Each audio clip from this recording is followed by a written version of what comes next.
21st Century Expeditionist. I'm out here at Lower Wekiva River Preserve State Park. Do a little bit of Indian Mound scouting along the Wekiva River.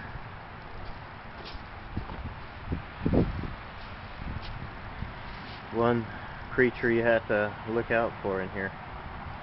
I'm over at Katie's Landing section, Lower Wekiva, just off the trail here. And they have this picture here with some archaeological information about the Indians that lived here. Freshwater Timucua. Basically says from 3000 BC to 800 AD. Of course, that's their assumption there, but it also mentions the nearby twin mounds and Shell Island.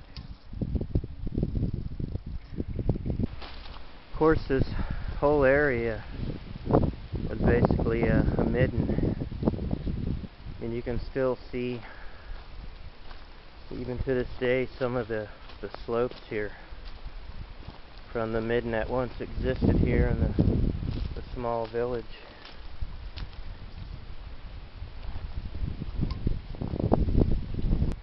Here's a beautiful view of the Wekiva River, or as some say, the Wekiva.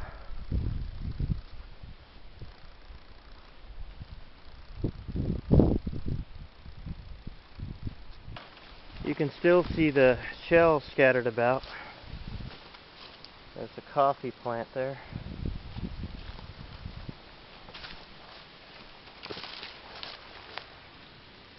Actually, it looks like a piece of bone, or even possibly a freshwater spun spicule fragment or pottery.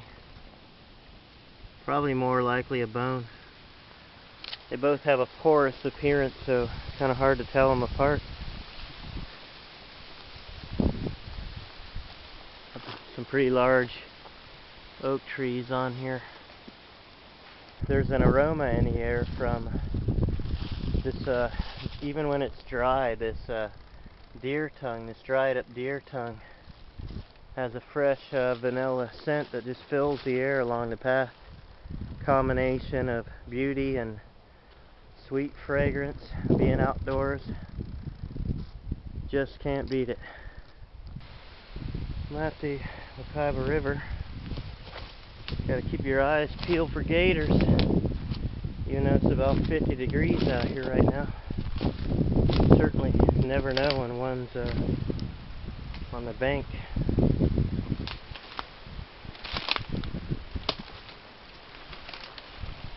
Just a beautiful area of the river here.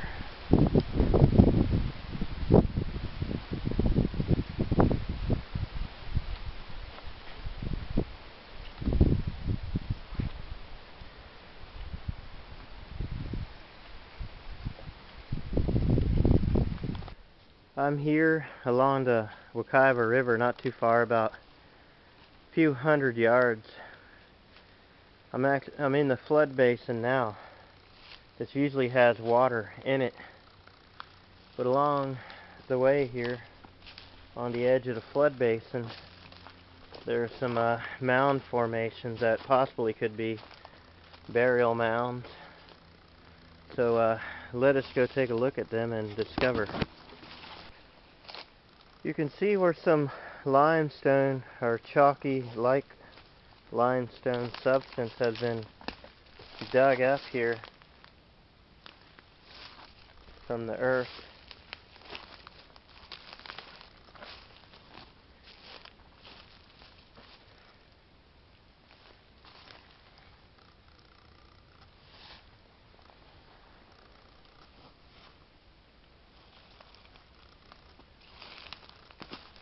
You can't dismiss this mound not being of Indian origin just because it doesn't contain any shellfish,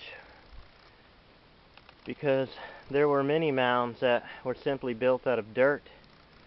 This one, however, has limestone in it, which the Indians obviously mined, because you find limestone rocks in a lot of kitchen middens as well, including and burial mounds. And this possibly could be a burial mound. There's no way of knowing without excavation.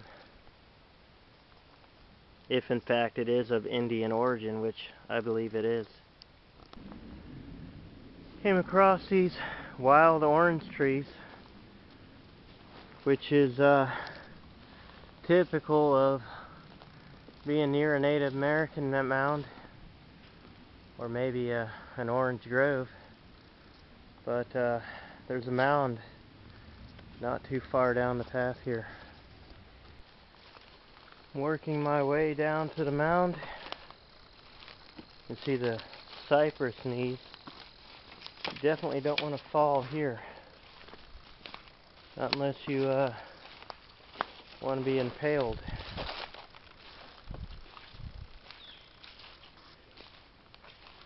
Such a pristine area here.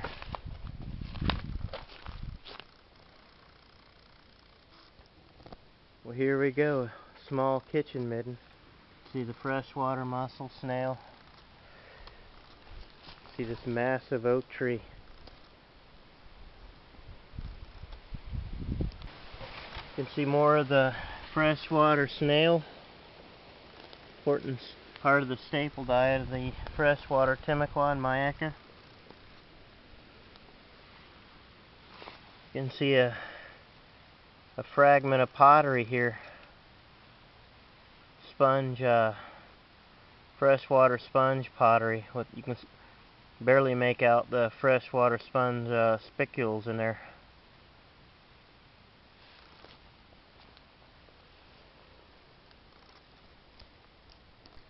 The Indians that lived in this area would have been described as being freshwater Timucua. There were multiple tribes. They were a group of sub-tribes to the greater Timucua tribe of the north.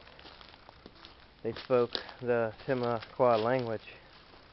And then you would have had the Mayaca Indians that spoke the Aes language. The Aes tribe lived along the Indian River and parts of St. John's River.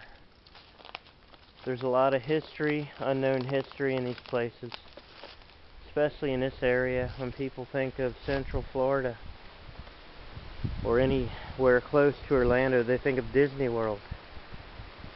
But there's a lot more to Florida than Disney World.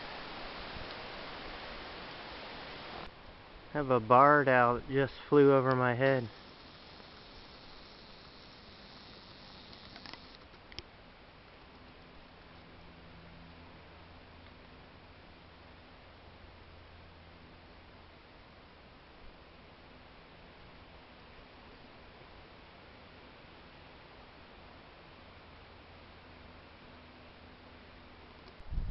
Just a spectacular view. Sunset off in the horizon.